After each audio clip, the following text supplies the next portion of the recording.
on a constaté qu'il a remanié sa défense à 50%. Il dit que non, dans sa tête, le défenseur central titulaire, c'est Chejou. Et le latéral gauche titulaire, c'est Assoui Koto. Pendant la préparation, les deux étaient blessés ou indisponibles. C'est pour cela qu'il a essayé Matip et Bedimo qui ont fait une bonne préparation. Mais que tant que ces titulaires n'ont pas déçu, on ne peut pas changer.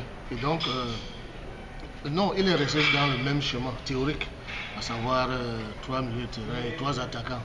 Mais c'est l'approche du match qui est désolante. Et là où la responsabilité de l'encadrement technique est engagée.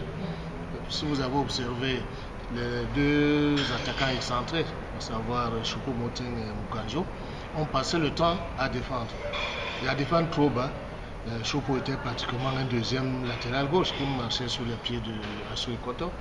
Même chose à droite avec Mukanjo et le jeune Diogwe.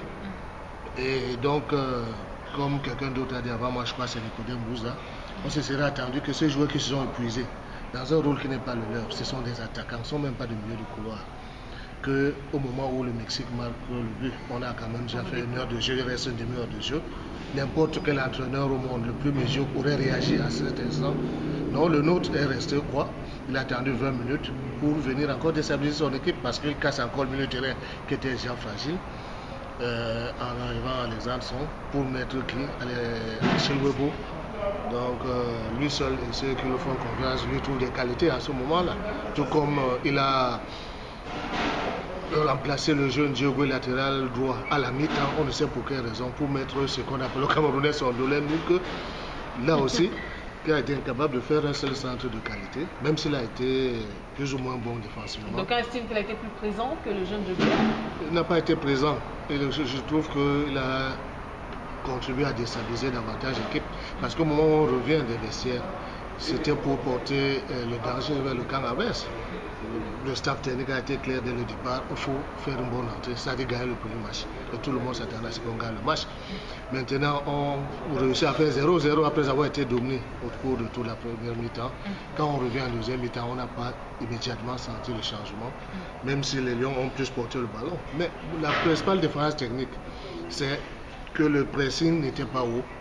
D'autres l'ont dit, on a attendu que les Mexicains jouent dans notre camp. Donc moi je ne suis pas d'accord pour dire que le Mexique nous a bien observé. Non, s'ils avaient bien observé, si le Cameroun avait joué comme on a joué contre l'Allemagne, le Mexique n'aurait jamais gagné ce match, n'aurait jamais eu la possession, on n'aurait jamais eu la liberté de contrôler le ballon.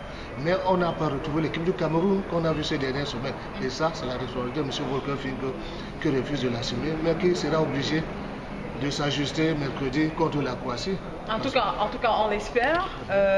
Nicodème Bouza, je voudrais quand Emmanuel Gustave Sagna a commencé à en parler, le redéploiement des troupes sur le terrain, quand on sent que la physionomie est en train de changer, la physionomie du jeu, on a plutôt remarqué que des joueurs comme Samuel Eto'o et Achille qui ont l'habitude de fixer des défenses, c'est vrai, peut-être avant Webo, Eto'o et Moting avaient du mal à évoluer dans la défense mexicaine. On aurait peut-être espéré, ça encore malheureusement, on va peut-être pas supputer, parce que le coach, on l'a pas en face de nous, mais on aurait peut-être espéré qu'on met des joueurs qui soient plus proactifs, tels Sali Edgar ou peut-être Abouakar Vincent. Alors, qu'est-ce qui peut justifier que, peut-être pas justifier que le coach n'ait pas compris, mais comment comprendre que le Cameroun soit resté fidèle à un système qui ne portait pas des fruits depuis le début du jeu? Oui, justement, vous faites la remarque que nous tous on a pu observer lors des matchs. Mais je pense que je vais d'abord commencer par le couloir du jeune couloir droit où évoluait le jeune Diogo. Parce que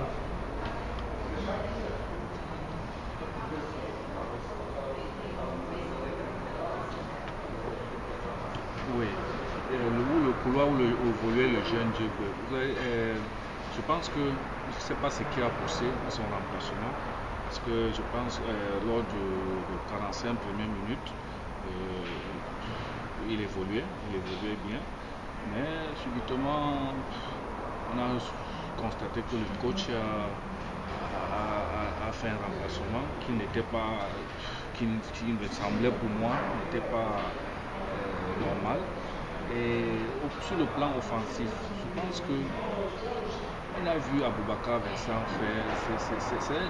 C'est un joueur qui a des percussions sur le couloir ou même en pointe.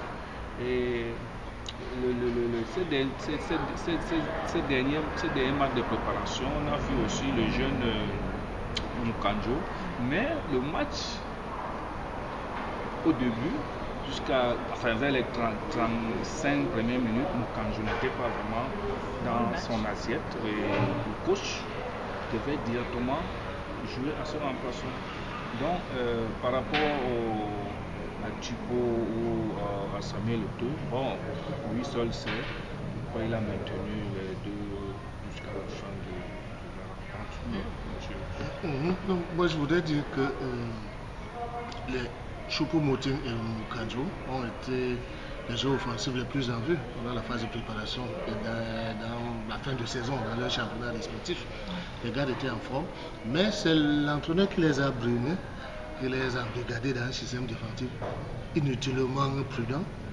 C'est pour quelles raisons on doit reculer face au Mexique.